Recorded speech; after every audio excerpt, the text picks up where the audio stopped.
AJ, welcome to Breakdown. SEC versus the Big Ten. We about ready to do it again. We on week 5 now. College football has played 4 weeks. We on week 5.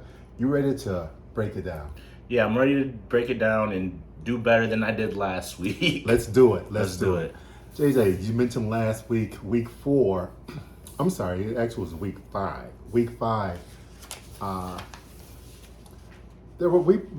You picked 6 games. You were 1-5 in the game you picked against the point spread. I was 1-5. We're gonna go through those games. You picked Alabama to cover. You picked Mississippi to cover.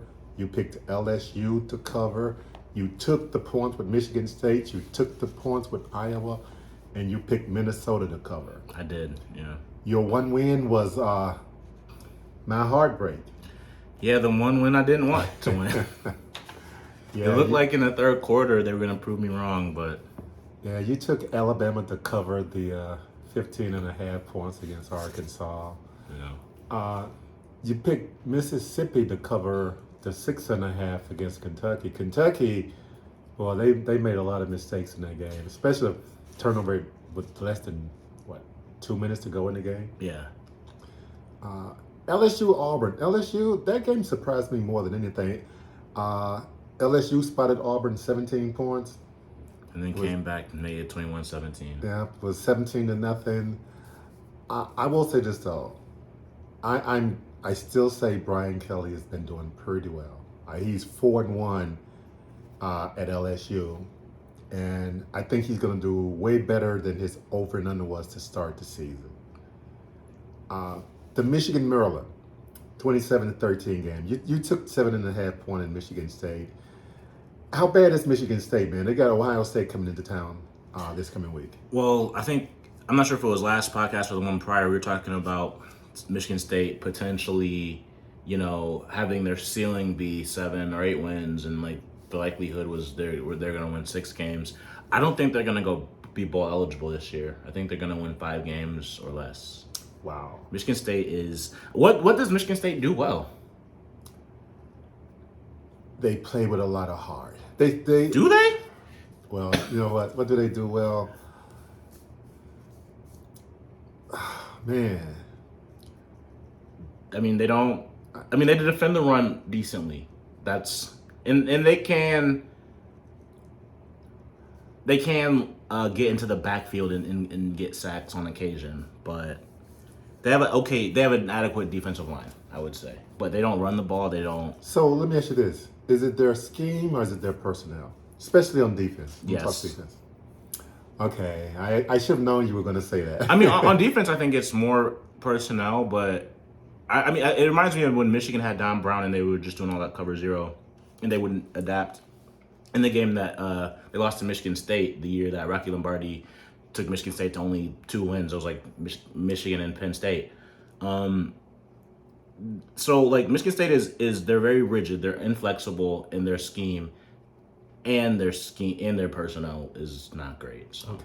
Among the SEC, among the Big Ten teams you picked, as I said, the Maryland, Michigan State, Michigan, Iowa, and Minnesota, Purdue. Yeah. Minnesota, Purdue. I thought they were ready to rock and roll. Well, you can never fully invest in Minnesota. They also didn't have their best player in Mohamed Ibrahim. He didn't play in that game. But you can never fully invest in Minnesota because every year they'll put out a clunker like that. But overall, the resiliency of their program, they'll probably end the year, I think, as a top 20 type program, and they could easily win the East. The West. I mean the West, yeah. They couldn't win the East. Yeah, that's a different story. Yeah. The Big Ten East. But yeah, Minnesota, I mean, they're liable to this every year. Okay, speaking of the West, Wisconsin. Agree or disagree? They fired their head coach. What is there to agree with? Do you agree he should have been fired after 5 weeks into the season? Yeah, I mean, that was one of the most lackluster Wisconsin teams I've ever seen. His coaching has been uninspired, I would say. He hasn't done anything. Okay, they've lost to Washington State, Ohio State, and Illinois. Illinois is 4-1. They are 4-1. Washington State is in the top 25. Are they still? Did they? Unless they lost over the weekend. Did they lose over the weekend? You know what? I don't know. I know it was a close game, but I can't really remember what the turnout was. Washington State is a good team. Okay, I mean, I'm saying Wisconsin has lost to some good teams. They have. Illinois might turn out to be the surprise of the Big Ten. Yeah, but it adds insult to injury when you lose a game to a coach that left you. Only to then get fired. Brent Bielema? Yeah, he got fired at the place that they left Wisconsin for. Yeah. Michigan. Look pretty good against Iowa on the road. How do you see their future? It was about what I was expecting. I thought the game was going to go. I was texting with a friend and I told him I think the game is going to be 24-14 and Michigan doesn't cover the 11. It's 27-14. You know, like it went about as well as I expected. They are, overly dependent on Blake Corum. I think he had a lot of explosive plays, but they were able to move the ball even when they didn't have explosive plays, which makes me think that they still would have gotten to that score. But I mean, they still have issues. They have issues with the quarterback. Okay. I mean, he's very talented, but he's still very raw, and that's pretty obvious that he needs the reps for Michigan to reach their ceiling. So last week you said they deserve to be number 4 in the country. Yeah, because of the country. Okay. Let's go to the SEC for a minute. Last week you said the sixth game that we looked at, the one you were most interested in, was Mississippi and Kentucky. And that was a very exciting game. It was a 3-point game. It was indeed a very exciting game. Yeah. How good is Mississippi? 5-0.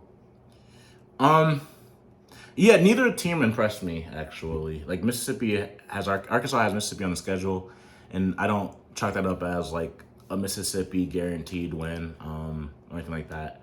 The schools of Mississippi are 9-1. The two big schools. Very, very good. Yeah, they've been, and the one loss, Mississippi State lost to LSU. I don't know. I'm kind of impressed with the Mississippi schools myself. Yeah, Jackson Dart didn't impress me as a passer of the football.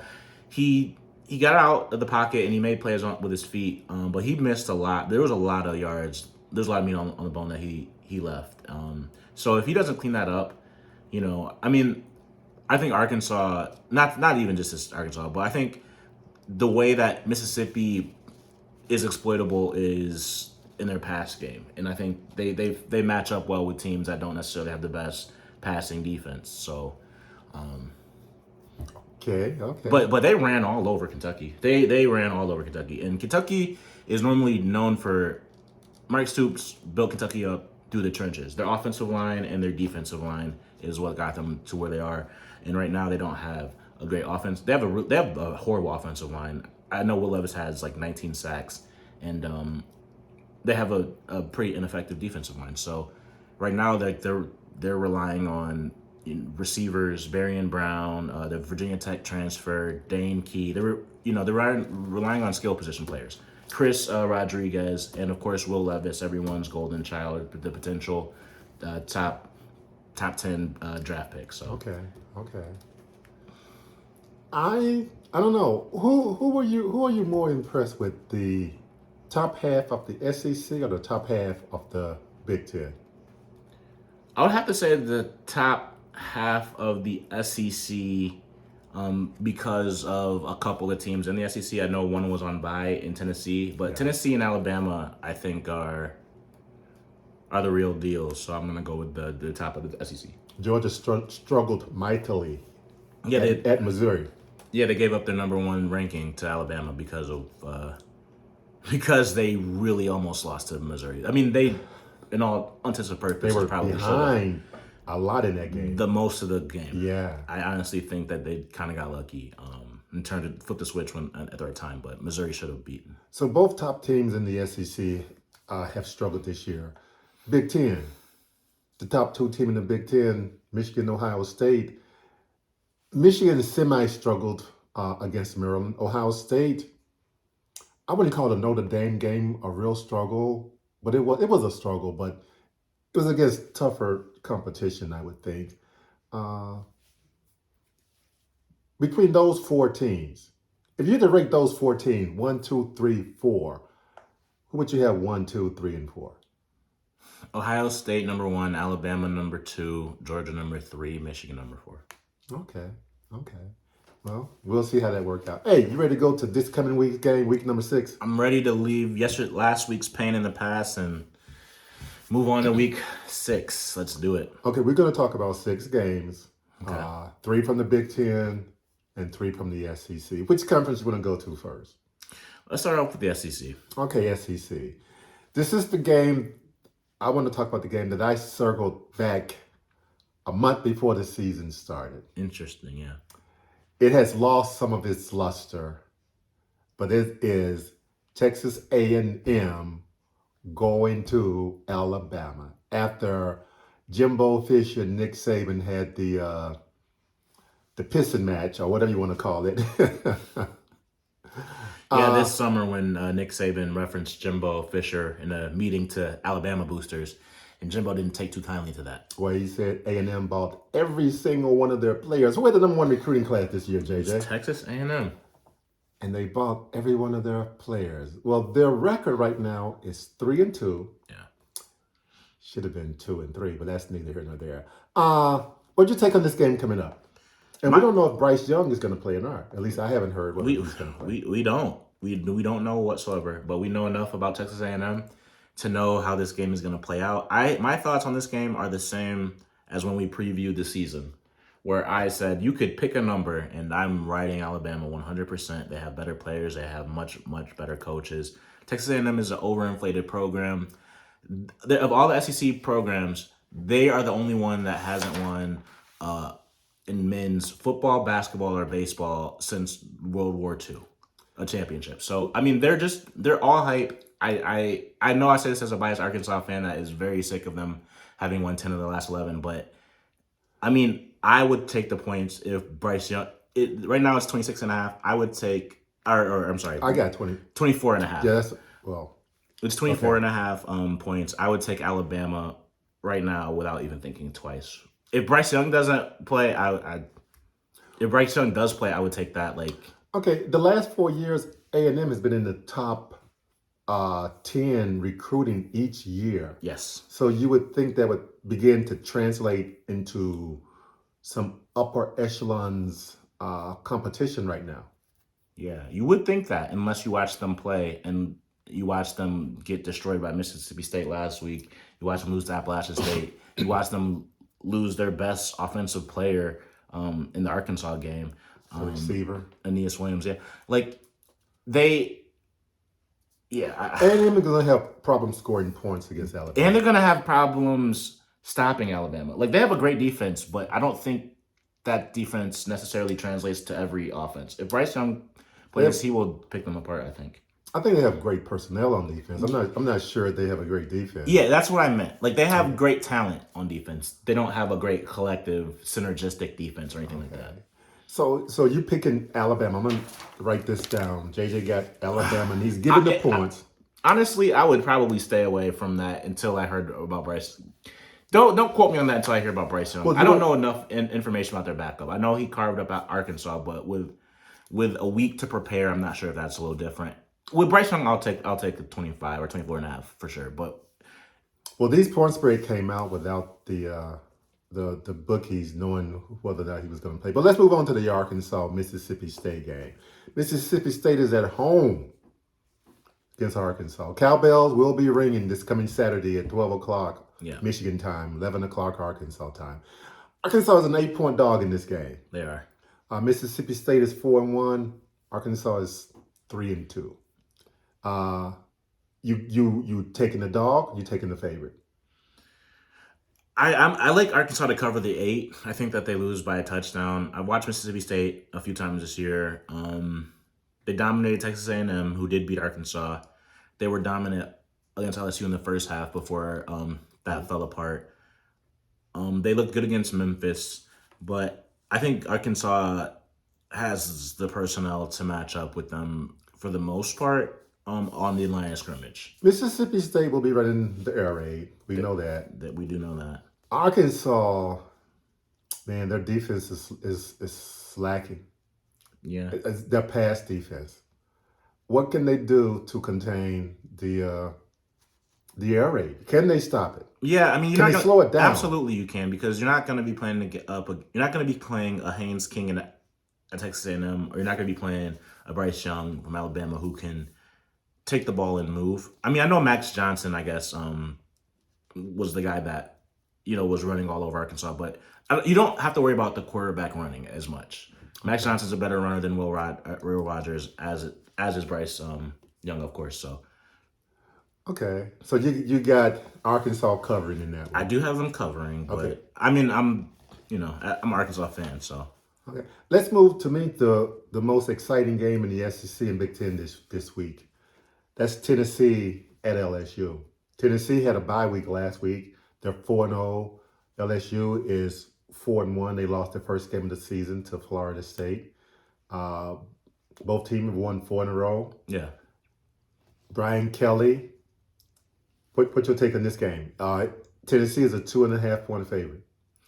Yeah, I saw a spread that had them at 3, and I would take the 3. I just believe Hendon Hooker's on a mission. I think he's a leader in the clubhouse for the Heisman, and I would anticipate Tennessee. I mean, you said take the 3 or give the 3. I'm taking favorite. Tennessee. I'm taking Tennessee. Okay. You said so. You are giving the 3. Whatever. I'm taking Tennessee to. Okay. I'm taking Tennessee to cover. I don't want any confusion. I'm just writing it down. I would expect this to be another chapter in Hendon Hooker's Heisman book. It's at LSU. It's in the Bayou. Yep. Well, where was the Florida State game at? I don't know. Okay. Or New Orleans. It was in New Orleans. It was in the state of Louisiana. It was in New Orleans. Okay, Jay, let's hit the Big Ten. Let's do it. You live in that Big Ten country. You know all about these things. The biggest surprise so far of the Big Ten, some people would say it's Minnesota. I'm going to say it's Illinois. Illinois is a 3.5 point favorite. They're 4-1, going up against Iowa, who's 3-2. Iowa lost last week to Michigan. Illinois beat Wisconsin last week. Yeah. So your take on this game? As I said, Illinois is a 3.5 point favorite. I think Illinois. I think 3.5 is too many points to be giving Illinois. To be giving Iowa.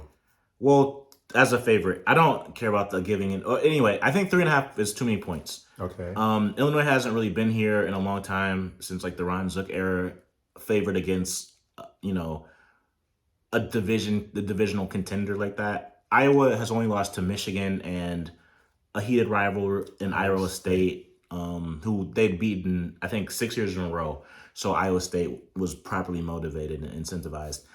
I just think 3.5. I could see Illinois even winning this game, but 3.5 just feels like too much. Illinois is favored to win this game. But I'm saying I'm going to take Iowa to cover, but I could still see Illinois even winning this game and Iowa covering because I think it's going to be a very low-scoring game. I don't think Iowa... I can guarantee you Iowa won't score many points. At least they haven't this year. Yeah, it's going to be a low-scoring game, I think. And I think... So you're not on the Illinois bandwagon? I like Illinois. Iowa has a really, really good defense. They have, Riley Moss is, this All-American cornerback. And it's weird because Iowa starts 2 white cornerbacks, which is something that you don't see too often, but they're both really good. Okay. They're both really, really good, and they gave Michigan a lot of trouble. And Michigan has a pretty dynamic passing threat with Roman Wilson and, Ronnie Bell back and all of that. And they were able to hold their own and hold Michigan to the point total that they had. I just think I just don't see Iowa losing by more than a field goal. Let me ask you this. Who you got winning the West? Between Illinois or Minnesota, or do you have someone else winning the West? It could still be Iowa. Iowa only has 1 conference loss, and they have not lost anybody in their division. But division doesn't. So I'm going to go Minnesota or Iowa. Okay. But I'm going to go with Minnesota. If Okay. Mo Ibrahim stays healthy, I think they should win it. I'm gonna say Brent Bielema at home defeats Iowa, and next week Illinois has be home against Minnesota, so they're gonna be home against their main competition in the West, Iowa and Minnesota. So this week they're home against Iowa. Next week they're home against Minnesota. You say they lose both of those games? Yeah, I mean, Okay. I don't. I would just take I wouldn't take the money line necessarily Iowa, since they are giving since Iowa does have 3.5 points. I'll take Okay. the spread. But Well, yeah, let me I do expect Iowa to beat Minnesota let me ask you really quick or about the over and Iowa to under. beat Illinois. The over and under in this game is 35 points. Hmm. Iowa and Illinois. More or fewer?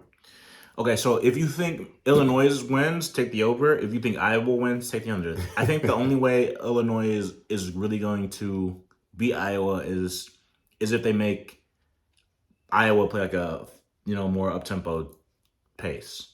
But I think if Illinois plays Iowa's game and it's an under, I think Illinois is gonna get bogged down in the quagmire, and I think Iowa is gonna walk away from Champaign with the win. Okay, we'll see. I spent some time in Champaign, Urbana, whatever. But back in the day, I spent a little time down there in Champaign. But Went to anyway, some Jay, clubs. there's another Big Ten game I want to talk about. Some people probably don't think much of it, but I'm sure you're going to analyze it and tell me why this is an important game. Nebraska at Rutgers. Nebraska's 2-3. Rutgers is 3-2. Nebraska is a 3-point favorite. Yeah, I mean, I'm gonna just take Nebraska. Okay. I think they have a pretty good offense. I think they have, personnel wise, I think they have better personnel on defense than You know, Rutgers would. in the two games they played since they've changed coaches, they've looked more, to me, more intense. They just look like they wanted to play football. Well, the Oklahoma game, I didn't watch a lot of that, but by the time I turned it on, they did not look like they want to play football by then. Well, But in the first half, I did see that the score was close. yeah, I I thought they did. But yeah, so you're taking you're taking Nebraska and giving it 3. I'm marking that down. I saw it at 2.5. I didn't at 3 it's a push. I might stay away, but at 2.5, yeah, I'll take Nebraska. Okay. Well, let's go on to the game here in East Lansing this coming weekend.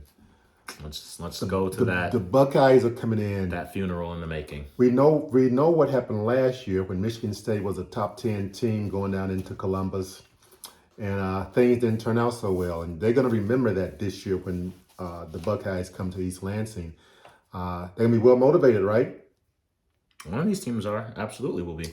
Okay. And you see them changing the script from last year? I just recall an Ohio State coach, Ryan Day, saying he wanted to hang 100 on a Michigan school. And I think he was talking about Michigan, but I think the recording got cut off, and I think he meant Michigan State, because I think that's what he's going to do. Maybe not 100, but I see that the spread is 26.5 points that Ohio State's given Michigan State, and I'm going to take Ohio State in that one. I will say this about Ohio State. When they come up against an inferior team, they will try their best to run the score. They remind me of Florida State back when the old ball coach was their coach. I thought you mean Bobby Bowden. No, did I say Florida? You said Florida State. I'm sorry. I meant Florida. Okay. I meant Florida. I was confused. I'm sorry. Man, he'd be up 40-0, 3 seconds to go in the game. He's gonna do a reverse pass or something. While Ohio State isn't quite that bad, they still like to run the points up. I don't know why, but they do. Well, and it's also the biggest strength any team in the country has versus the biggest weakness any Power 5 team in the country has, I think. Ohio State has the best receiving core, especially if Jackson Smith and Jigba plays, in the country. And Michigan State secondary is Michigan State secondary. Before we get out of here, JJ, Yeah. one question. Whose pass defense is worse, Michigan State or Arkansas? That's a great question. I'm gonna go with Michigan State. I think Barry Odom is a better defensive coordinator. I think through smoke and mirrors, he can disguise pressure. That's the thing. Arkansas has legitimate defensive linemen. They have Drew Sanders. They have like guys that can get to the. Like Michigan State has a decent defensive line. Arkansas, I think, has a good defensive line. They're still number one in the country in sacks. But their defensive backs, gosh, they look slower than molasses. Yeah, and Michigan State has that same problem without the defensive line. Okay. So you're saying, hey, Arkansas is better than Michigan State. congratulations. Hey, JJ, that's it for today, man. I'll be watching Arkansas Saturday at noon against the cowbells ringing in Mississippi State. What you gonna be doing? Something similar. All right. Hey, we out of here. WPS. We'll pick Suey. All right.